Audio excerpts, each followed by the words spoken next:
عیسائی جو رہنما ہیں ان کا کام کیا رہ گیا ہے؟ ایک بات کر کے بس میں آگے چلتا ہوں. جس مذہب کے مذہبی اسکالر جن چڑیل بھوت بھگانے کے لیے اور غیب کی باتیں بتانے کے لیے بیٹھ جائے نا، سمجھو اس مذہب کا بیڑا غرق ہو گیا. اب اس کے پاس کچھ بچا ہے ہی نہیں. جیسے ہمارے ہاں روحانی لوگ ہوتے ہیں، جن آ گیا، چڑیل آ گئی، فلانے نے جادو کر دیا، روحانی عاملوں کا یہ کام رہ گیا ہے. یہ وہ لوگ ہوتے ہیں جو مدرسوں میں پڑھے نہیں ہوتے، علم حاصل نہیں کیا ہوتا، لہذا ان کو حلال و حرام کا علم تو آتا نہیں ہے، تو یہ تعویذ، گنڈے، جن، چڑیل، بھوت، یہ سب چیزوں میں لگے ہوئے ہوتے ہیں. مذہب کا کام کیا ہوتا ہے؟ مذہب کا کام یہ بتانا ہوتا ہے یہ کام خدا کی نظر میں برا ہے اور یہ کام خدا کی نظر میں اچھا ہے. ہر اسٹیٹ کا ایک لا ہوتا ہے کہ نہیں ہوتا؟ ہوتا ہے کہ نہیں ہوتا؟ تو ایسے ہی آسمانی مذہب کا بھی ایک لا ہوتا ہے. اسٹیٹ کا الگ ہوتا ہے، آسمانی مذاہب کا الگ. تو اللہ ہم سے مطالبہ کرتے ہیں کہ جو آسمانی مذاہب کا لا ہے، اسٹیٹ کا بھی وہی لا ہونا چاہیے. یہ زمین پہ نافذ ہونے کے لیے آیا ہے. مسلمانوں کے پاس تو پورا ایک لا ہے، تبھی ہم حکومت سے مطالبہ کرتے ہیں بھائی اسلامی نظام لے کر آؤ. بہت حد تک بہت سی چیزیں اسلامی ہیں بھی، جو غیر اسلامی ہیں ان کو ختم کرو. سعودی عرب میں بہت زیادہ اسلامی چیزیں ہیں، کچھ غیر اسلامی ہیں، بھائی ان کو بھی ختم کرو، پوری اسلامی لے کر آؤ. یہی سب چلتا ہے نا. لیکن عیسائیت کے پاس کوئی نظام ہی نہیں ہے جس کا وہ دعویٰ کریں کہ یہ عیسائی نظام ہے، اس کو نافذ کرو. ہے ہی نہیں. اس کی سب سے بڑی دلیل یہ ہے کہ مفتی کا لفظ آپ کو مسلم اسکالرز میں ملے گا، ہندوؤں میں، سکھوں میں، یہودیوں میں اور عیسائیوں میں یہ لفظ نہیں ملے گا. ان کے ہاں جائز ناجائز بتانے والے مفتی نہیں ہوتے. ایک آسان سی مثال دیتا ہوں کہ آپ نے اگر اللہ نہ کرے طلاق دے دی، آپ مفتی کے پاس آؤ گے کہ یہ ہو گئی ہے کہ نہیں ہو گئی ہے اکارڈنگ ٹو قرآن اور سننا. کورٹ سے اگر آپ لے بھی لوگے نا تو پھر بھی مفتیوں سے پوچھتے ہیں کہ بھائی کورٹ نے تو کر دی ہے، کیا شریعت کے مطابق بھی ہے یا نہیں ہے؟ لیکن عیسائی یہ کام نہیں کرتے. کیوں؟ ان کے پتہ ہی نہیں کہ شریعت میں ڈیورس کیسے ہوتی ہے اور شریعت میں وراثت کے کیا مسائل ہیں. شریعت میں خرید و اسلامک بینکنگ کا نام سنا ہوگا نا آپ نے. عیسائی بینکنگ سنی کبھی آپ نے؟ سنی آپ نے؟ ہر چیز میں اس کا آلٹرنیٹ اسلام کے پاس ہے، ہر چیز میں. تبھی لوگ یورپ امریکہ سے ہمیں فون کرتے ہیں، وہ صاحب یہاں کی کورٹ کا یہ قانون ہے، اسلام کیا کہتا ہے اس بارے میں؟ کہتے ہیں نا. تو مفتی کسے کہتے ہیں؟ جو اسلامک لا کو پڑھتا ہے. آپ مجھے کوئی عیسائیت میں ایسا لا دکھا دو. ہمارا لا کہاں سے شروع ہوتا ہے؟ کتاب الوضو سے. جو مسلم اسکالرز نے جو قرآن و سنت کو سامنے رکھ کے لا کی کتابیں مرتب کی ہیں، 4 اسکالر گزرے ہیں نا سب سے مشہور، امام ابو حنیفہ، امام مالک، امام شافعی اور امام احمد بن حنبل. جب اسلام دنیا میں پھیلا، خلافتیں قائم ہوئی، تو ریٹن فارم میں اسلامک لا کی ضرورت تھی. تو 4 مشہور اسلامک لا وجود میں آئے. ان میں چند چیزوں میں اختلاف تھا، میجر چیزیں سب کی ایک جیسی. اور وہ جو اختلاف تھا اس کے بارے میں بھی نبی نے ہمیں بتا دیا تھا کہ یہ اختلاف ہوگا، تو اس میں پریشان ہونے کی ضرورت نہیں ہے. اس میں جو حق پر ہوگا اس کو 2 اجر ملیں گے، جس سے غلطی ہو گئی اس کو بھی اجر ملے گا. یہ بھی ہمیں نبی نے پہلے بتا دیا کہ اس اختلاف کو زیادہ ویلیو مت دینا، بلکہ اس اختلاف کا فائدہ یہ ہوگا کہ بعض دفعہ ایک زمانے میں ایک فقہ کا کوئی مسئلہ چلنا ممکن ہی نہیں ہوگا، تو دوسری کتاب سے تم سہارا لے سکتے ہو، کیونکہ قیامت تک آیا ہے نا. تو وہ جو 4 مشہور لا ہمارے مرتب ہوئے، آپ ان کی کتابوں میں ان کی ڈیٹیل میں جاؤ، انسانی عقل حیران ہو جاتی ہے. 1200 سال پہلے تقریباً امام شافعی نے ایک کتاب الام کے نام پر اسلامک لا کی کتاب لکھی، قرآن و سنت، حدیثیں، قرآنی آیات استدلال کر کے.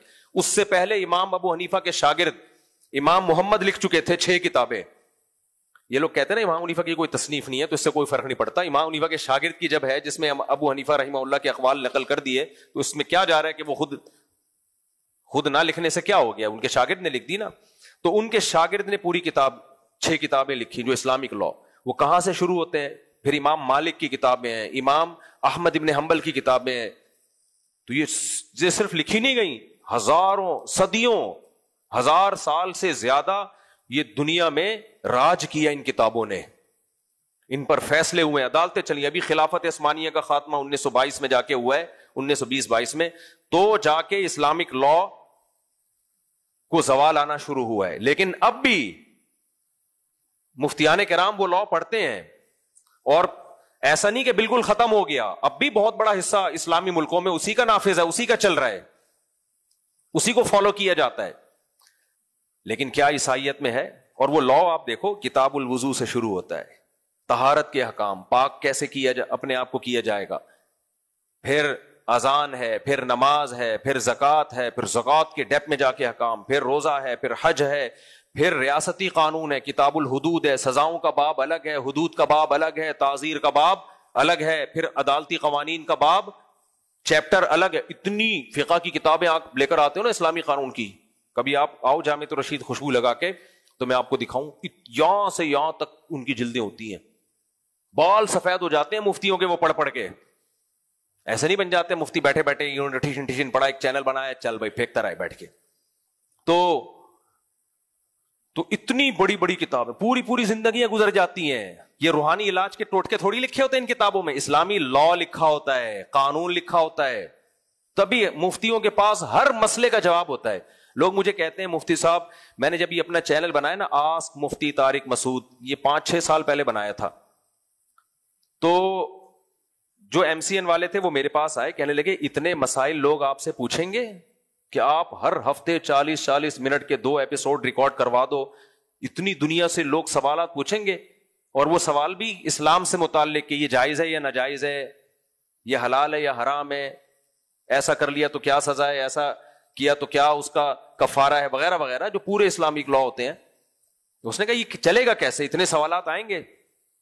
میں نے کہا میرے بھائی اتنے آئیں گے نا کہ اگر میں یہ روزانہ بھی 2-2 گھنٹے ریکارڈ کرواؤں پورے نہیں ہوں گے.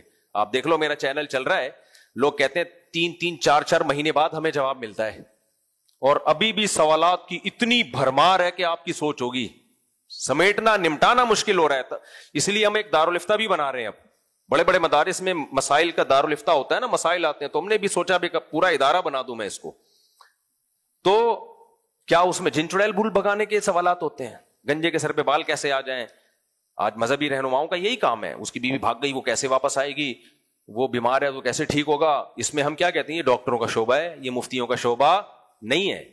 بیوی بھاگ گئی کیسے آئے گی، یہ ڈاکٹروں کا نہیں، وہ گنجے کے سر پہ بال والا بھاگ گئی کیسے آئے گی، تو کسی کا بھی شعبہ نہیں ہے.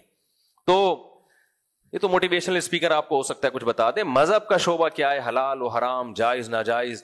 تو جیسے وکیل بڑی بڑی کتابیں پڑھتے ہیں نا قانون کی، بال سفید ہو جاتے ہیں پھر بڑا وکیل بنتا ہے، اس سے زیادہ کتابیں مفتی کو پڑھنی پڑتی ہیں پھر وہ صحیح مفتی بنتا ہے.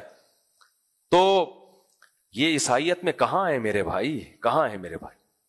میں نے ایک عیسائی پادری سے سوال پوچھا تھا، بتاؤ باپ مر جائے تو اولاد کا کس کا وراثت میں کتنا حصہ ہے، بیوہ کا کتنا حصہ ہے. وہ جواب نہیں دے سکے. انہوں نے مجھے امریکہ لا پیش کرنا شروع کر دیا. میں نے کہا تو امریکہ قانون ہے، انسانوں کا بنایا ہوا. آسمانی قانون کیا ہے، خدائی قانون کیا ہے. تو نہیں ہے. تو اس لیے اللہ نے اسلام کے مقابلے میں بھائی کسی مذہب کو پنپنے ہی نہیں دیا ہے، تاکہ یقین آ جائے کہ محمد صلی اللہ علیہ وسلم ہی اللہ کے پیغمبر ہیں، اور وہ عیسیٰ علیہ الصلوۃ والسلام ہی کی تعلیمات کو انہوں نے زندہ کیا ہے. کوئی نیا مذہب لے کے نہیں آئے. ہاں فروعی چیزوں میں اختلاف ہے، کچھ زمانے کے لحاظ سے کچھ مسائل چینج کیے گئے ہیں. وہ تو حضرت عیسیٰ نے بھی حضرت موسیٰ کی شریعت میں کچھ چیزوں میں تبدیلی کی تھی. وہ تو جب نیا پیغمبر آتا ہے تو پرانے پیغمبر کی تعلیمات میں کچھ چینجنگ ہوتی ہے، بیسک وہی ہے. تبھی نبی صلی اللہ علیہ وسلم کی صحیح بخاری کی حدیث ہے، قرب قیامت میں عیسیٰ علیہ السلام نازل ہوں گے تو کس کی شریعت کو فالو کریں گے، اسلام کو فالو کریں گے. تو اور قرآن کے الفاظ ہیں کہ اس وقت تمام اہل کتاب عیسائی مسلمان ہو جائیں گے. قرآن کی ایک آیت کی تفسیر حضرت ابو ہریرہ سے یہی منقول ہے. تو اس وقت تو آپ مسلمان ہو ہی جاؤ گے، تو بہتر نہیں ہے اب ہو جاؤ.